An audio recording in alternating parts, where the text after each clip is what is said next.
नरक कौन जाता है? शरीर यहीं जल गया, आत्मा ईश्वर में मिल गई, नरक कौन गया? सुनो, आपने कभी सपना देखा है? सपने में आप हरिद्वार गए, वृंदावन गए, अयोध्या जी गए, सपना गए देखा ना? ये बताओ, आप एक शरीर से बिस्तर पर सोए होते हो और एक शरीर से सपना देख रहे होते हो, कितने शरीर हो गए आपके? एक शरीर वो जो बिस्तर पर सोया और दूसरा शरीर वो जो वृंदावन में घूम रहा है सपने में। बोलो हाँ। तो सपना देखने वाला जो शरीर है उस शरीर को कहते हैं सूक्ष्म शरीर। क्या बोलते हैं उसे? आपके पास शरीर है ना, एक ये वाला भी है बिस्तर पर सोने वाला और एक सपना किसने देखा था? किसने? आपके सूक्ष्म शरीर ने। अच्छा, जब सपना आपने देखा था उस समय आपकी आत्मा इस शरीर में थी कि सपने वाले शरीर में थी? आत्मा कहां थी? यदि आत्मा सपने वाले में चली जाती तो ये शरीर मरना जाता, आपकी भाषा में मर जाता। इसका मतलब आत्मा यहीं रहती है। आत्मा इस शरीर को जब छोड़ती है तो उसी को आप लोग मानते हो मर गया, जबकि जो सपना वाला शरीर है उस शरीर को आत्मा की जरूरत नहीं है। बोलो हाँ। स्वप्न को देखने वाला जो शरीर है उसे आत्मा की जरूरत नहीं है। वो सेल्फ डिपेंड है, आत्मनिर्भर है, क्योंकि आत्मा एक है।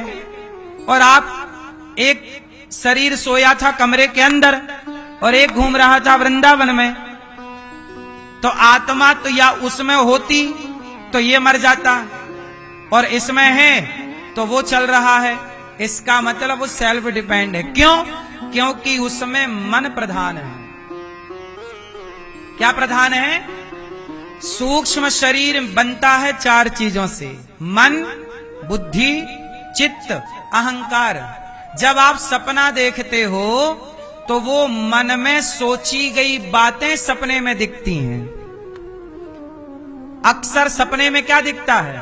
जो आप सोच के सोते हैं, सोचा हुआ ही सपने में आता है। मतलब सपना देखने वाला कौन है? मन। बोलो हाँ। सपना देखने वाला कौन है? और उस मन का सपोर्ट कर रही थी उस समय बुद्धि, और बुद्धि का सपोर्ट कर रहा था चित्त, और चित्त का सपोर्ट कर रहा था अहंकार। मतलब इन चारों की मिली भगत से सपना देखा जाता है। और यही चारों, इसे कहते हैं सूक्ष्म शरीर। यही सूक्ष्म शरीर जब यमदूत पकड़ते हैं तो सूक्ष्म शरीर खींच लेते हैं। तो सूक्ष्म शरीर जब निकाले तो आत्मा भी उस सूक्ष्म शरीर में प्रवेश कर जाती है और ये शरीर यहीं रह जाता है। यमदूत उस शरीर को ले जाके यमराज के सामने पेश करते हैं कि इस जीवात्मा ने इतना पाप किया, इतना पुण्य किया। जो आपने पाप किया वो पाप का दंड नरक में मिलेगा, जो पुण्य किया उसके फल भोगने स्वर्ग में जाओगे। और ये आपके पाप पुण्य वहां अलग अलग होते हैं। पाप निकलेंगे तो पाप का फल भोगने 84 लाख योनियों में कुत्ता बनो, बिल्ली बनो, चमगादड़ बनो, हाथी बनो, शेर बनो, कुत्ता बनो।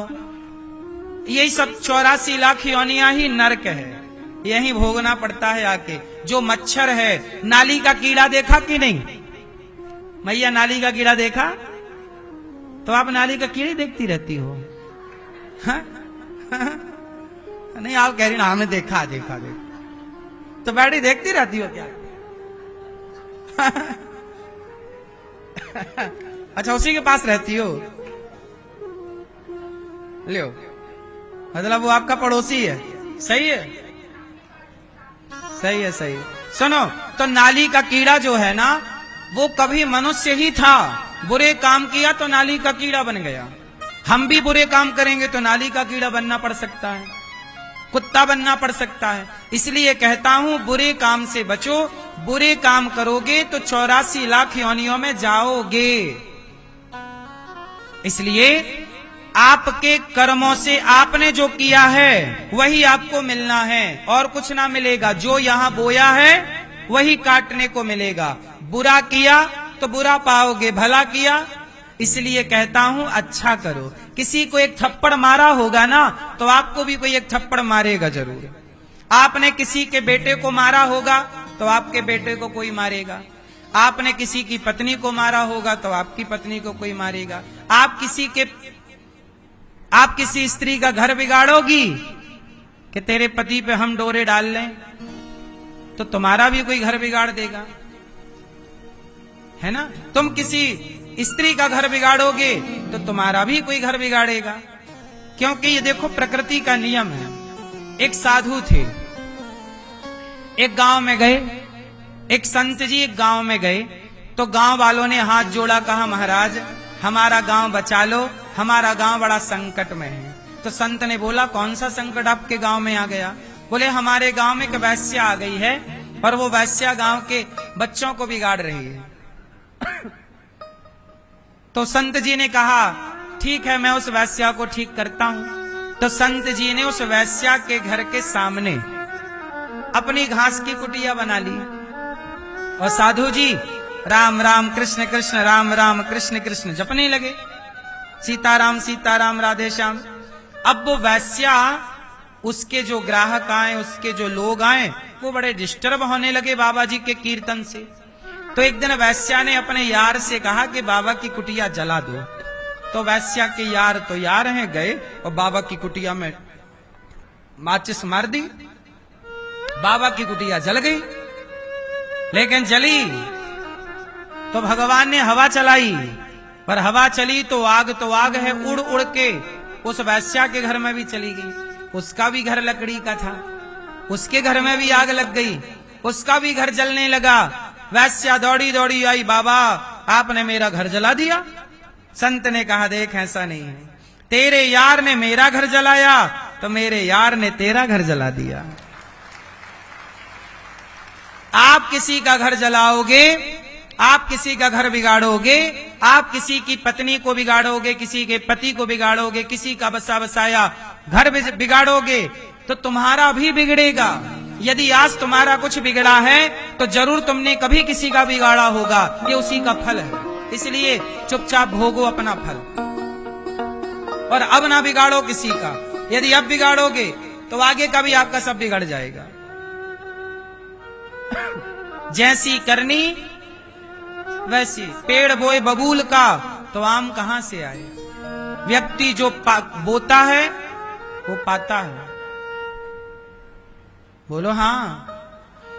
कौरवों ने पांडवों का बिगाड़ा, कौरवों ने पांडवों का बिगाड़ा। कौरवों ने पांडवों की संपत्ति हड़प ली, राज्य हड़प लिया, पत्नी हड़प ली। चलो हड़प लिया ना, अब देखो क्या होता है। तुमने पांडवों का बिगाड़ा तो कौरवों का भी सर्वनाश हुआ कि नहीं? बोलो हाँ। रावण ने राम का बिगाड़ा, राम की पत्नी चुरा ली तो रावण का भी सर्वनाश हुआ कि नहीं? तुम किसी का बिगाड़ो, बस बिगाड़ दिया ना, अब तैयार रहो, अब बारी तुम्हारी है। तुमने किसी के लिए गड्ढा खोद दिया है ना, चिंता ना करना, तुम्हारे लिए तैयार है। इसलिए कहता हूं 100 बार सोचिए किसी का बुरा करने से पहले।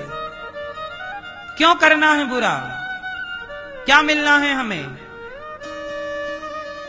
इसलिए मेरी मां, हम जो करते हैं हमारा सूक्ष्म शरीर यमराज ले जाते हैं, वही नरक स्वर्ग में जाके अपना उसी सूक्ष्म शरीर का उद्धार होता है, वही मोक्ष का अधिकारी अगला जन्म बनेगा। जैसे आपको कुत्ता बनाया गया तो जो आपका सूक्ष्म शरीर था वही सूक्ष्म शरीर कुत्ते के शरीर में डाला जाएगा।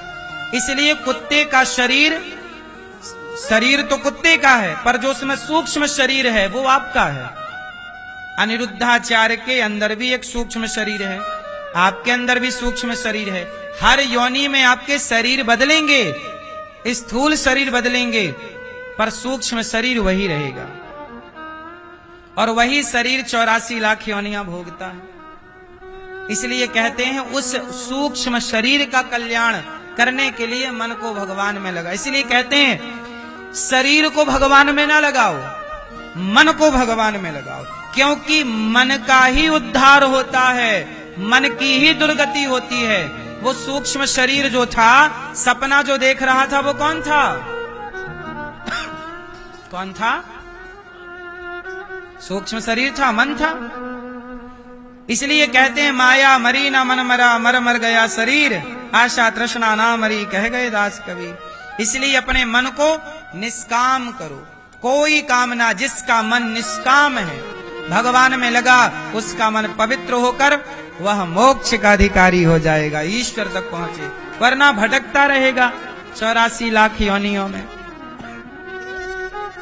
अब आपके पास दोनों ऑप्शन है, या तो भटकते रहो 84 लाख में गलत काम करके, या फिर सही काम करके अपना कल्याण कर लो। दोनों ऑप्शन आपके पास है। क्या करना है आप चुनिए अपने लिए। जो चुनेंगे वो आपकी संपत्ति होगी, वो आपका होगा। मैं जो करूंगा वो मुझे मिलना है, आप जो करेंगे वो आपको मिलना है। किसी का कोई बांट नहीं सकता। मेरा आप नहीं ले सकते कर्म, और आपका कर्म मैं नहीं। बाप अपना कर्म बेटे को नहीं दे सकता। बाप अपनी दौलत बांटेगा, पर बाप अपना पाप पुण्य नहीं बांट सकता। माँ अपनी संपत्ति बांट देगी, पर माँ अपना पाप पुण्य नहीं बांट सकती। सबको अपना अपना भोगना पड़ता है। बोलो हाँ कि ना? हाँ। इसलिए मेरी माँ, संभल के रहो मेरी माँ, बच के रहो। इतने घमंड में, इतने एटीट्यूड में ना घूमो। भगवान सब कुछ देखते हैं, सबका लेखा जोखा किसी के पास हो ना हो, भगवान के पास सबका लेखा जोखा है।